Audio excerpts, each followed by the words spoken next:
बात करते हैं इलेक्ट्रिशियन थ्योरी संबंधित मोस्ट इंपोर्टेंट 29 अर्थिंग से संबंधित ऑब्जेक्टिव प्रश्नों के बारे में। इसके अलावा आप प्लेलिस्ट में जाकर सभी टॉपिक के वीडियो देख सकते हैं, जैसे India G K notes, class 9 Sanskrit classes, Rajasthan G K, पशुधन, विज्ञान कार्यपत्रक, संस्कृत तथा ITI इलेक्ट्रिक से संबंधित सभी विधियाँ आप देख सकते हैं। चलिए अब अपना टॉपिक स्टार्ट करते हैं। पहला प्रश्न है, BIS के अनुसार एकल चरण घरेलू वायरिंग में तांबा अर्थ निरंतरता कंडक्टर का न्यूनतम आकार कितना होता है? तो ये होता है 1.5 mm स्क्वायर। ठीक है, और पूछे कि पावर परिपथ में कितना होता है? तो होता है 2.5 mm स्क्वायर। प्रश्न नंबर 2, HCT संयोजन में अर्थ प्रतिरोध मान को कम करने के लिए किस पद्धति का उपयोग करते हैं? तो इसके लिए करते हैं बी, धरती के गड्ढों में हमेशा गीली स्थिति रखते हैं क्योंकि नमी के कारण प्रतिरोध कम हो जाता है। प्रश्न नंबर 3, अर्थ प्रतिरोध परीक्षक का उपयोग करके अर्थ के प्रतिरोध को मापने के लिए AC की आवश्यकता क्यों है? उसका उत्तर होगा D, avoid electrolysis EMF interface, अर्थात अपघट्य विद्युत वाहक बल को हटाना, क्योंकि इलेक्ट्रोलाइसिस की जो प्रक्रिया है वो केवल किस में होती है? DC में। और यहाँ किसका पूछ रहा है? AC का। प्रश्न number 4, AC single phase wiring परिपथ में वोल्टेज पाथ को निकालने का सूत्र क्या है? तो होगा A, यानी कि V बराबर IR। प्रश्न नंबर 5, IE नियमों के अनुसार पावर उप परिपथ के लिए अधिकतम अनुमेय भार क्या होता है? तो ये होता है 3000 वाट, और ये तो होता है उप परिपथ के लिए। और अगर पूछा जाए डोमेस्टिक के लिए कितना होता है, ये लाइट एंड फैन के लिए कितना होता है? तो 800 वाट। प्रश्न नंबर 6, उपभोक्ता मुख्य बोर्ड में सेवा संयोजन आपूर्ति किस स्थान जुड़ी होती है? तो ये जुड़ी होती है एनर्जी मीटर से। प्रश्न नंबर 7, घरेलू वायरिंग स्थापना में परीक्षण का प्रकार क्या है? तो ये जो टेस्ट हो रहा है ये क्या किसका टेस्ट है? तो ये ध्रुवता जांच परीक्षण है, पोलरिटी टेस्ट। प्रश्न नंबर 8, घरेलू वायरिंग स्थापना में अनुमत रिसाव वर्तमान में क्या है? तो घरेलू जो वायरिंग होती है उसमें कितना करंट लीकेज हो जाता है? तो 1/5000 गुणा पूर्ण भार धारा का। ठीक है, 1/5000 गुणा पूर्ण धारा। प्रश्न नंबर 9, विविधता गुणांक यानी डाइवर्सिटी फैक्टर की गणना करने के लिए किस सूत्र का उपयोग किया जाता है? तो इसके लिए करते हैं सी, मिनिमम एक्चुअल लोड बटा इंस्टॉल्ड लोड। ठीक है, और डाइवर्सिटी फैक्टर का मान कितना होता है? 1.2 से लेकर के 1.4, हमेशा इसका मान 1 से ज़्यादा होता है। ठीक। प्रश्न नंबर 10, नए घरेलू वायरिंग स्थापना का परीक्षण करने के लिए किस उपकरण का उपयोग किया जाता है? किसका उपयोग करते हैं? मेगर का। प्रश्न नंबर 11, वायरिंग स्थापना में परीक्षण का प्रकार, ये जो परीक्षण है ये किस प्रकार का है? तो ये है डी, चालकों एवं भूमि के मध्य कुचालक प्रतिरोध का ये परीक्षण। ठीक है, ये जा रहा है धरती में। प्रश्न नंबर 12, सिस्टम अर्थिंग कहाँ किया जाता है? तो अर्थिंग कितने प्रकार की होती है? 2 प्रकार की, एक सिस्टम अर्थिंग और एक उपकरण अर्थिंग। सिस्टम अर्थिंग की जाती है जनरेटिंग स्टेशन पर, सब स्टेशन पर, ग्रिड स्टेशन पर।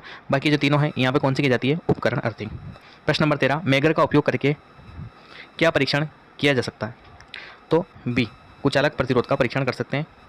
प्रश्न नंबर 14, घरेलू वायरिंग सर्किट में लैंप चमक कम और मोटर धीमी गति से चलने का क्या कारण है? चमक कम और मोटर की गति क्या कम, उसका कारण क्या है? उसका कारण है सी, उच्च मान श्रेणी परिपथ दोष, high value series resistance fault, यानी कि यदि प्रतिरोध का मान ज़्यादा होगा तो धारा कम रहेगी, और धारा कम रहेगी तो गति भी कम रहेगी।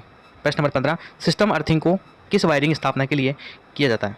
ठीक है, सिस्टम अर्थिंग को तो बिल्कुल अभी डिस्कस कर चुके हैं, सब स्टेशन यानी कि उपकेंद्र के लिए। प्रश्न नंबर 16, पृथ्वी प्रतिरोध माप की कौन सी विधि सचित्र है? ये चित्र है ये पृथ्वी प्रतिरोध का कौन सा माप के चित्र है? तो ये चित्र है विभव का पतन, फॉल ऑफ पोटेंशियल, और ये इसकी और इसके बीच की जो दूरी है कितनी रखी जाती है? 15 मीटर। प्रश्न 17, IE नियम के अनुसार उदासीन संयोजन में हार्मोनिक विकृतियों को कैसे नियंत्रित किया जाता है? तो इसके लिए करते हैं ए, प्रतिबाधा के माध्यम से कमाई। कमाई नहीं होगा यहाँ पे, क्या होगा? अर्थिंग, क्योंकि यहाँ अंग्रेजी में गलती से अर्निंग टाइप हो गया होगा, और अर्निंग का हिंदी में ट्रांसलेट क्या हो गया? कमाई, जबकि यहाँ क्या है? अर्थिंग। तो अर्थिंग का क्या होगा? अर्थिंग ही होगा, तो प्रतिबाधा के माध्यम से अर्थिंग।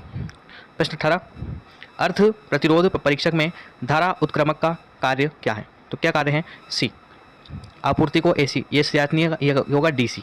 DC को क्या में चेंज करता है? ये AC में। Charge DC supply into AC supply. ठीक है। प्रश्न 19, गूंथे हुए कंडक्टर का ठोस कंडक्टर की तुलना में क्या फायदा है? ठीक है, तो फ्लेक्सिबल होता है, यानी मोड़ सकते हैं इसको, अधिक लचीला होता है। प्रश्न 20, पृथ्वी के प्रतिरोध को कैसे कम किया जाता है? तो कैसे कम कर सकते हैं? ए, दोहरी अर्थिंग प्रदान करने के, प्रोवाइडेड डबल अर्थिंग करते हैं। प्रश्न 21, पृथ्वी प्रतिरोध को मापने के लिए इलेक्ट्रोड को AC की आपूर्ति करने का क्या कारण है? ये कारण है डी, विद्युत अपघट्य विद्युत वाहक बल को हटाना, इलेक्ट्रोलाइसिस आ गया। प्रश्न 22, मेगर उपयोग में नहीं है फिर भी क्यों सूचक पैमाना शून्य पर स्थित नहीं है? उत्तर होगा ए, क्योंकि यह बलागुण को नियंत्रित नहीं कर रहा। It is not having control torque, यहाँ कंट्रोल टॉर्क नहीं है, इसलिए वापस स्थिति उसकी 0 पर नहीं आ रही है। प्रश्न 23, पृथ्वी प्रतिरोध परीक्षक में ओम मीटर सुई के विक्षेपण किसके अनुपातिक होते हैं? तो ये होते हैं दोनों कुंडलियों में धारा के अनुपात के। प्रश्न नंबर 24, पृथ्वी प्रतिरोध परीक्षक किस सिद्धांत पर काम करता है? तो ये सिद्धांत काम करता है विभवपात विधि के सिद्धांत पर, ठीक है, फॉलो पोटेंशियल मेथड। प्रश्न 25, उपकरण अर्थिंग की तुलना में सिस्टम अर्थिंग अलग क्यों है? तो यह है सी, यह धारावाहक चालकों से संबंधित है इसलिए। प्रश्न 26, यदि किसी व्यक्ति को 20 मिली एम्पियर धारा का झटका लगता है तो क्या प्रभाव बढ़ेगा? तो इसको बोलेंगे पेनफुल शॉक, दर्दनाक झटका होगा, और कोई संवेदना नहीं, यानी कि व्यक्ति को पता चलता है। जब 5 मिली एम्पियर का झटका लगता है तब व्यक्ति को बिल्कुल भी पता नहीं चलता है, और 50 मिली एम्पियर का झटका लगता है तब व्यक्ति को हृदयाघात हो जाता है, यानी कि हार्ट अटैक। प्रश्न 27, एमसीबी के किस विद्युत उपकरण श्रेणी का उपयोग किया जाता है? एल श्रेणी का, ठीक है। तो एल श्रेणी का कहाँ करते हैं? गीजर में करते हैं। जहाँ भी क्या लगा होता है, रेजिस्टेंस लगा होता है, वहाँ पे किसका प्रयोग करते हैं? एल श्रेणी का। डेड लघु वायरिंग में इंस्टॉलेशन में मेगर क्या पड़ रहा है? तो डेड है, इसका मतलब 0 ओम पड़ रहा है। प्रश्न 29, क्रिम्पिंग से क्या फायदा है? क्या फायदा है? सी, ढीले संयोजनों को टालना। क्रिम्पिंग क्या करता है? तारों को मजबूत जोड़ने का काम करता है, तो ढीले संयोजन नहीं रखेगा, इसको बोलते हैं क्रिम्पिंग। इस प्रकार से हमने अर्थिंग से संबंधित टॉप 29 क्वेश्चनों को डिस्कस किया। आशा करता हूँ वीडियो आपको पसंद आएगा। मिलते हैं नेक्स्ट वीडियो में। धन्यवाद।